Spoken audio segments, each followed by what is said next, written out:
Welcome back to the channel, guys. I hope you're all doing great. If you celebrated Thanksgiving over the last few days, hope that's gone well. For me, I celebrated Thursday. We went to one family member's house. We celebrated yesterday at our house, and then we're going to be having another Thanksgiving dinner in about a few hours after this video. So needless to say, I am beyond stuffed. Definitely blessed that we're able to, celebrate Thanksgiving with other people, with family, have a good time. It's much preferred versus having 3 different ones all in the same day, because you get to spend a little bit more time at each person's house, but it makes for a very busy 3 days, especially coordinating my 2 little ones with my wife, of course, my 3-year-old, almost 4-year-old, and 1.5-year-old. So it's been pretty busy, but it's good. But today, we're going to talk about a champion who, to be honest, guys, I should have done this video a long time ago, because this guy has been in the game since the Brogni Fusion. So the Brogni Fusion was quite a while ago. I don't know exactly when it started, but anyway, he's been in the game for a long time. Honestly, 387 reviews. I'm surprised it's so few because he's been in the game for so long. He is a Void Epic champion, so it's going to be a little more difficult. But I pulled this guy during my most recent Void Shard pull, and I asked people in the comment section to leave champions they wanted me to build. This was one of the guys. And we also had a Demon Spawn only Fireknight tournament going on. And I thought this guy was good. I mentioned him, but I did not know at all the extent to how good this guy actually was. So let's read his kit. So his A1 ability attacks one enemy 2 times. Already a pretty solid Fireknight champion. Having a 2-hitter on anything, a multi-hitter at all, is really good for Fireknight. The first hit, 35% chance of placing decreased speed, books up to a 45% chance. And if you have Sniper, you can get that to be a 50% chance of placing decreased speed for 2 turns. The second hit has a 50% chance when fully booked and with Sniper of decreasing the target's turn meter by 10%, which isn't a huge turn meter decrease, but it is nice. I just noticed sometimes I miss the decreased speed several turns in a row, and the decreased speed is very, very, very valuable to have. But once the decreased speed is landed, the turn meter is all that matters. So it is a very good setup. It just, hopefully you get lucky earlier, especially on Fireknight, because if you don't place that decreased speed, the Fireknight could get a turn, could do the slam, but we'll get into that in just a minute.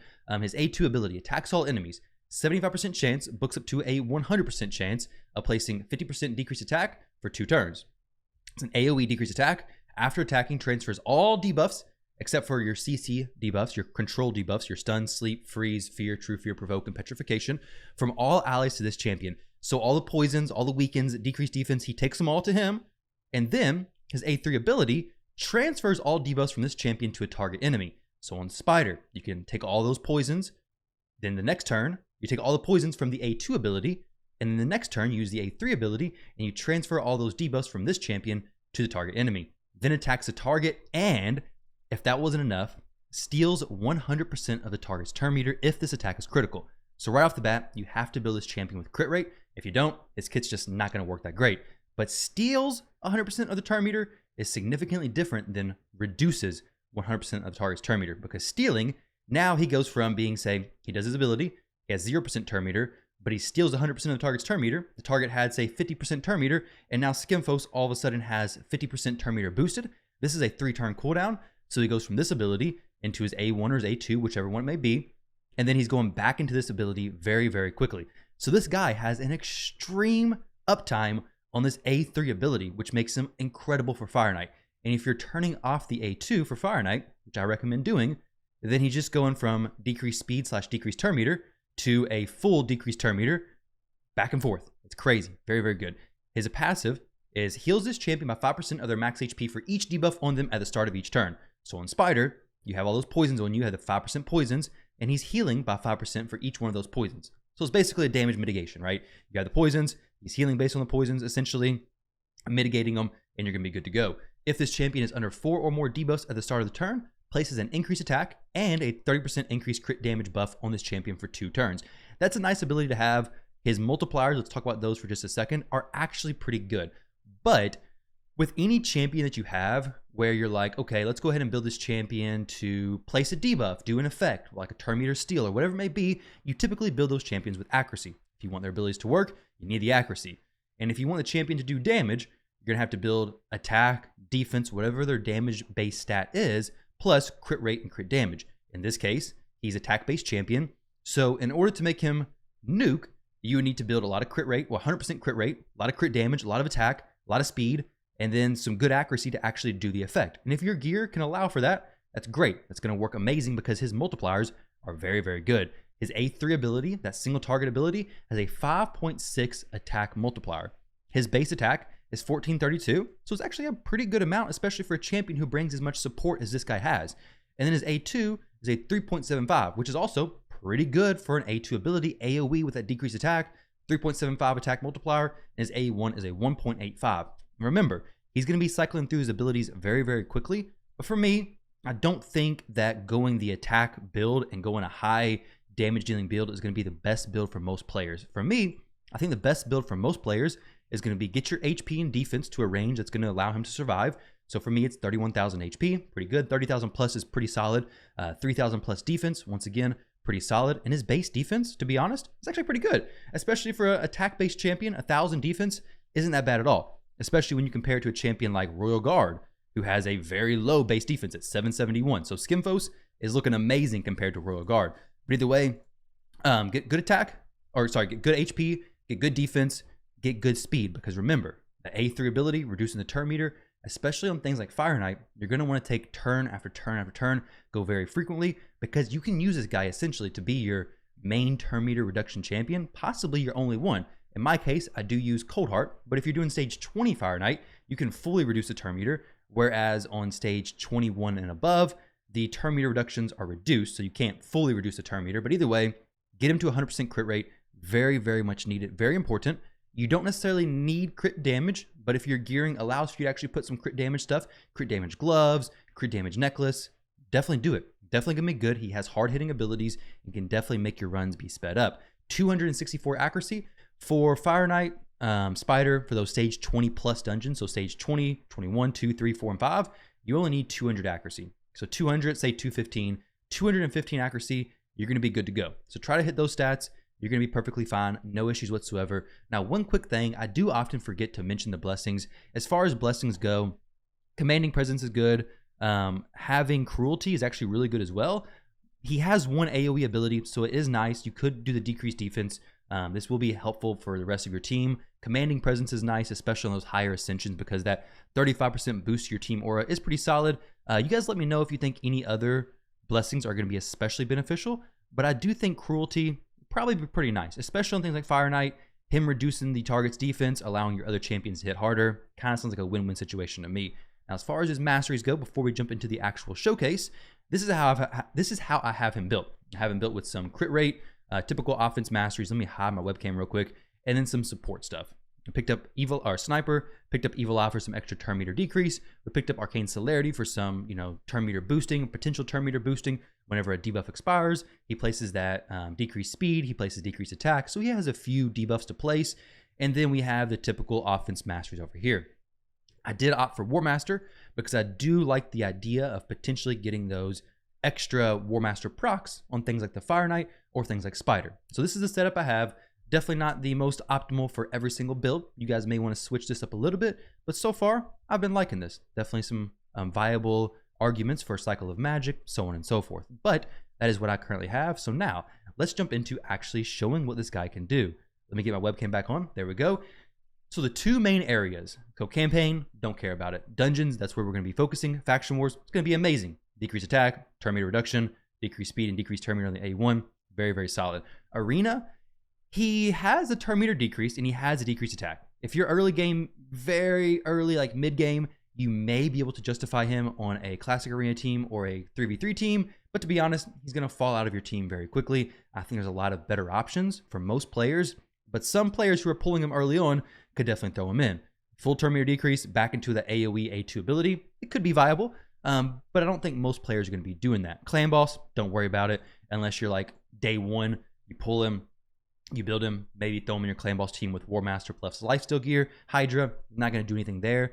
AoE decrease attack, if you don't have it, maybe, but overall, Clan Boss, Doom Tower, maybe some of the bosses, but in general, the two main areas that I think this guy's going to be absolutely amazing in is Spider's Den and Fireknight's Castle. So Spider's Den, let me show you guys this run, okay? We're going to do stage 20. These are the three champions you need, okay? Ultimate Death Knight, who's a free champion. We have Akoth, who's also a free champion, but literally any burn champion can work here. Mordecai, Tyrant, any burn champion, period. Doesn't matter. Honestly, even an Armiger could probably work in this team perfectly fine. You just need somebody to do some damage because this team's not going to be super high damage, just amazing turn meter reduction, tanking the spiders with Ultimate Death Knight, and then somebody to actually kill the big spider. Akoth for me, but I'm pretty sure Armageddon could work perfectly fine as well. You just need somebody to do some damage to the actual spider. Armageddon would bring extra turn meter decrease, and it'd be no problem whatsoever. So what we have going on here is Ultimate Death Knight. He's going to tank every single spiderling hit, but you're not going to have to worry about those poisons going off because Skimfos is going to take those poisons, bring them to himself, heal himself, and then redirect all those poisons back onto the big spider, which is going to be amazing. So if you're struggling with Spider Stage 20, I know I'm basically like off the screen at this point, but if you're struggling with Spider Stage 20, or really any Spider Stage, I mean, Skimfos is Void Affinity, so you can use him on any stage without any issue whatsoever, then bring him in. I mean, he's going to have amazing turn meter decrease. Like, check this out. He used that A2 ability just now, so he has all the debuffs on himself. So Ultimate Death Knight, took a few of them off of Ultimate Death Knight, and now Skimfos should use that A3 ability, redirect all the poisons. His health shouldn't really be affected. Pay attention to the heal. Let me put it in 1x speed real quick. So boom, he healed, took some damage, nothing really happened. And the big spider got a significant turn meter decrease. Skimfos, boom, boosted his turn meter very, very high, and now he's getting another turn. You'll notice the big spider has taken 0 turns, and we only have 1 turn meter decrease champion. Coldheart, she's not going to do that. Armageddon, he's not going to do that. There's really no other turn meter decrease champion who can keep the spider locked down by theirself. Maybe a champion like your Carl, but Skimfos is an amazing option. Now, the spider may get a turn here. Let's see what happens. We have that decreased speed, the big version. It's incredible. I'm very, very impressed by this champion. He's been in the game so long, and I can't believe I missed him. Boom. Okay, we use the A1 instead of the A3. I guess the A3 was on cooldown currently. We get 1 turn.